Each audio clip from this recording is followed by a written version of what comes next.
The dome of this Capitol has always been a beacon of democracy and hope to America and to the world. Under this dome, our nation has abolished slavery, secured equal protections for people across our country, ended the Civil War, enfranchised women, established Medicare and Medicaid, and met the needs of the American people in so many ways under the dome of the Capitol. Children learn about our country's history and what we are doing to advance their future. Legislators pass laws, press engage in reporting on our democracy, and staff and workers enable all of this to happen. This dome has been a symbol of determination in our country. Remember its origins. Let us recall that the dome of the Capitol was built during the Civil War, and people told President Lincoln that the equipment to build it and the rest was needed for the Civil War, and President Lincoln said no. President Lincoln knew that our country needed a symbol of strength and unity, a reminder of the shared ideals and common purpose that bind our nation, a beacon of hope, again, to see through the darkness. January 6th was a day of darkness for our country. It was a day, as you know, that was called for in the Constitution of the United States for us to validate the presidential election, to certify the results of the Electoral College. That day, one of the darkest, I say again, I'll keep saying days in our history, our temple of democracy was attacked by insurrectionists. You know all of this. The gleeful desecration of the Capitol resulted in multiple deaths, physical harm to over 140 members of law enforcement, and terror and trauma among staff, workers, and members. That trauma is something I can never forget or forgive. The insurrection was called for to impede our constitutional mandate, but the Congress returned to the Capitol under the dome to accomplish our constitutional mandate. Thanks to the courage of the Capitol Police, members and support workers, we showed our country, indeed the world, that we would not be diverted from our duty and that we would respect our responsibilities under the Constitution. Not just the Capitol Police, but other law enforcement as well. On January 6th, and the days, weeks, and months after, the Capitol Dome has been and is once again a beacon of hope, as President Lincoln intended. Today, nearly 6 months later, it'll be 6 months in a little while, many questions regarding the circumstances of this assault on our democracy and the response to it remain. It is imperative that we seek the truth as to what happened. To do that, we believe that a bipartisan commission would be the best way to proceed in the spirit of patriotism and bipartisanship and to establish an independent 9/11 type commission. Unfortunately, despite the expressed support of 7 GOP senators, Mitch McConnell asked Republican senators to do him a personal favor and vote against the commission. Cowardly, the Republican senators did him a personal favor rather than honoring their patriotic duty to protect and defend. For the past 4 weeks, there have been attempts from outside groups, from leaders across the country to persuade the Senate to pass the commission. Tomorrow will be 4 weeks since the commission failed in the Senate. I asked, leading up to today, is there a chance for it to pass? We gave it so much time. Not soon, not likely. Maybe someday. In the meantime, I'm hopeful that that could still happen at some point. However, this morning, with great solemnity and sadness, I'm announcing that the House will be establishing a select committee on the January 6th insurrection. Again, January 6th was one of the darkest days in our nation's history. I've said it now 3 times. It is imperative that we establish the truth of that day and ensure that an attack of that kind cannot happen, and that we root out the causes of it all. The Select Committee will investigate and report on the facts and the causes of the attack, and it will report recommendations for the prevention of any future attack. Just to remind all of you, 9/11, people keep referencing the 9/11 Commission, and 9/11 was signed into law by the President of the United States on November 27th, 2002, 14 and a half months after 9/11. In the meantime, Congress had a bipartisan committee investigate 9/11. I served as a co-chair of that as a ranking Democrat on the Intelligence Committee, so I know it full well. And it provided great information that was useful to the 9/11 Commission once it came into being. So we see this as complementary, not instead of, and hopeful that there could be a commission at some point. As I said on the House floor, when we passed the legislation on the commission, the Capitol of the United States has always been a glorious beacon of democracy for the American people and the world. I say it again. The Select Committee is about our democracy and about ensuring that the Capitol Dome remain a symbol of freedom, about preserving America's role as an emblem of resilience, determination, and hope. That is our purpose. That is what the Select Committee will be about, and that is about seeking and finding the truth. Any questions? Yes, ma'am. I guess if you could, 2 things, Madam Speaker. If you can elaborate, I mean, why now? Because you just argued it took over a year to get a 9/11 commission established. Why not try for another vote? Why do you think this is the moment to do a select committee? And secondly, can you explain who will lead this and how it will be comprised? Well, I will make those announcements later. Right now, I'm announcing that there will be a select committee, as there was at the time of 9/11, a committee of the Congress of the United States to investigate 9/11. I don't think that we can abandon that responsibility, and I see no reason to be hopeful if the Republican senators are saying that doing a personal favor for Mitch McConnell rather than doing their patriotic duty. And my members have thought that we've had a great deal of patience. It's almost 6 months, 4 weeks since they hopefully took the vote in the Senate, thinking that they could get the at least 10 Republican votes. And again, we yielded on every point. We yielded on the makeup of the committee. We yielded on the timing of the committee. We yielded on the process of the committee. I just would not yield on the scope. They wanted to make it about Black Lives Matter. That wasn't what happened on January 6th. So I was not going to yield on the scope. And that's where we are. Yes, sir. Back there. Madam Speaker, yesterday Kevin McCarthy dismissed the idea of a select committee as political. I've talked to some Democrats in the House, some Republicans in the House that worry that any committee that comes out looking at 1/6 will be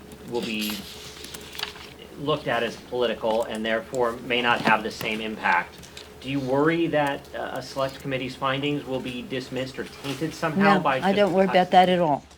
I do think it would have been preferable to have an outside commission. There were those who thought that the Republicans would, God knows who they would appoint. I said that's worth the risk because I think that has a legitimacy in the public mind. But I have no intention of walking away from our responsibility. And I don't care what, I hope that Kevin will appoint responsible people to the committee. Yes, sir, next to you. Is there a timeline that you want this committee to have a final report to you? Yes. Who will this committee report to, and what does that final report look like? Well, the timeline will be as long as it takes for them, the time they need to do the investigation of the causes of this. There are 2 actual paths. One is about the root causes of it, the white supremacy, the anti-Semitism, the Islamophobia, all the rest of it that was so evident when you see a sweatshirt on one of the people saying Camp Auschwitz.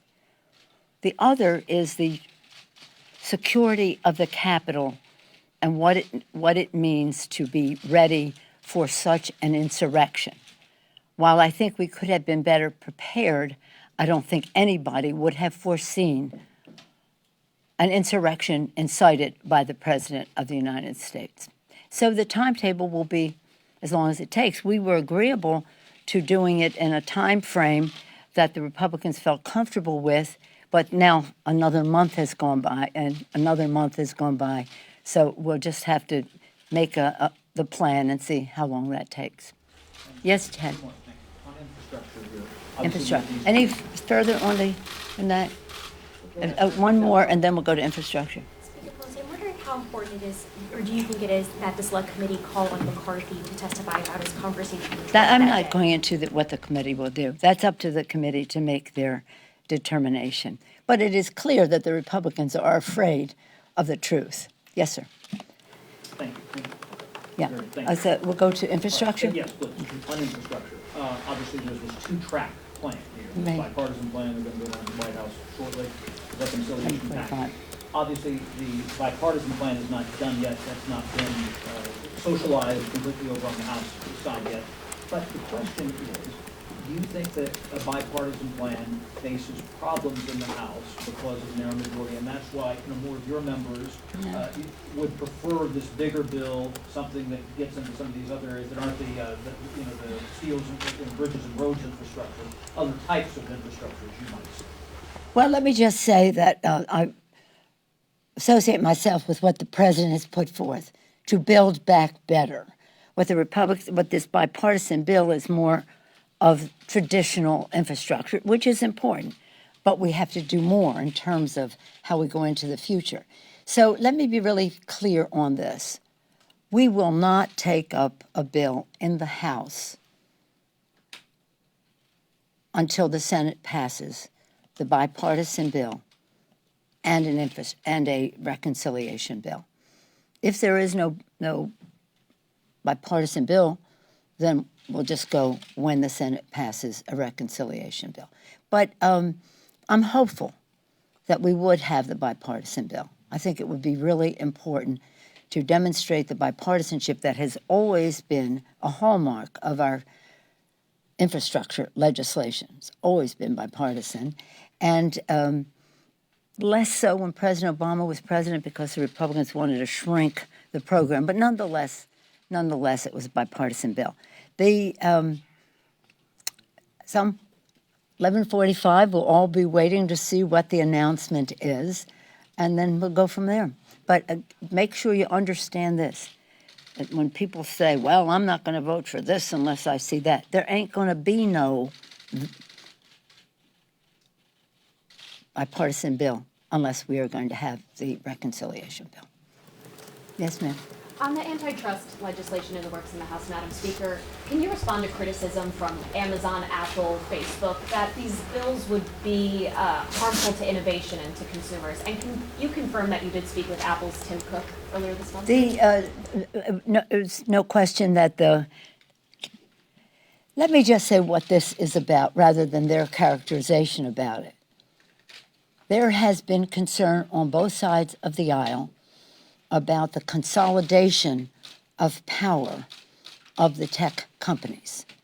And this legislation is an attempt to address that in the interest of fairness, in the interest of competition, in the interest of meeting the needs of people whose privacy, whose data and all the rest is at the mercy of these tech companies.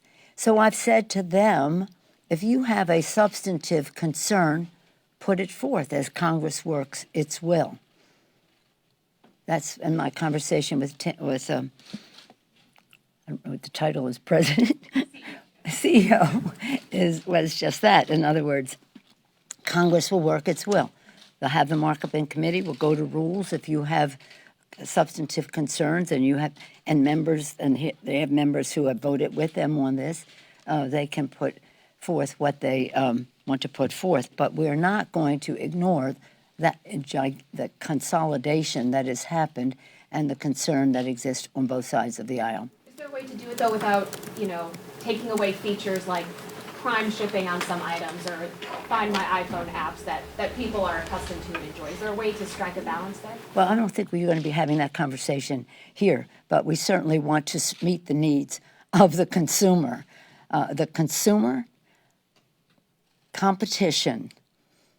Consumer and competition, that's what our responsibility is about. And gosh, technology has been a wonderful asset to the future of our country. It has also been a challenge in terms of privacy, fairness, exploitation of people's data, and the rest. Yes, ma'am. Thank you, Madam Speaker. When it comes to infrastructure, a number of progressives have said that while it's a good thing to see this bipartisan bill potentially moving forward, they may have to hold out for this human infrastructure element that they're really trying to see passed and become law. How are you trying to quell their potential concerns that, this piece of legislation may come up later on this year? Well, as I said, there won't be an infrastructure bill unless we have a reconciliation bill. Plain and simple. In fact, I use the word ain't. There ain't going to be an infrastructure bill unless we have the reconciliation bill passed by the United States Senate, because we have the shared values. This is really important, what President Biden, what the Biden-Harris administration is doing. It really should give people hope. It's transformative, if not revolutionary. It's transformative in that we're talking about doing infrastructure in a way that is about the future, that protects our planet, that is resilient and green and sustainable. It's about doing it in a way that opens the door to many more people to participate in the prosperity of our country. It's about saying we want women to be part of building the future of our country. And for that, and for men too, dads too, we need child care. We need child tax credit. We need family and medical leave. We need workforce training and development so that many more people can participate. And we need our justice formula in there so that we're undoing harm done to neighborhoods of people of color and previously not represented, but underserved communities in that regard. So this is about something new and different. We all share that value, starting with the President of the United States. House and Senate Democrats are united in that we are not having we're not bringing, in our House, we're not bringing to the floor unless both bills pass in the Senate. And it's going to be, it's building back better with women. I always say with women, but with women I also mean with minorities, people of color, and the rest of that. With women, with diversity, with equity, with justice in our communities as we go forward. So we have a fabulous opportunity. And if we could do a chunk of it first in the infrastructure bill, that would be good. And I hope that will happen. And we're hoping that in an hour we will hear that it will. But then we have to go to the, what happens, we go from there to the budget bill, which then enables us to enter into the writing of the reconciliation legislation. So this is a time of transformation for our country, and it's pretty exciting. And I'm very optimistic that it will happen. And I say allay the fears. I don't think they're fears. They're just advocating, and God bless them for doing that. But we're not going down the path unless we all go down the path together. Thank you all very much.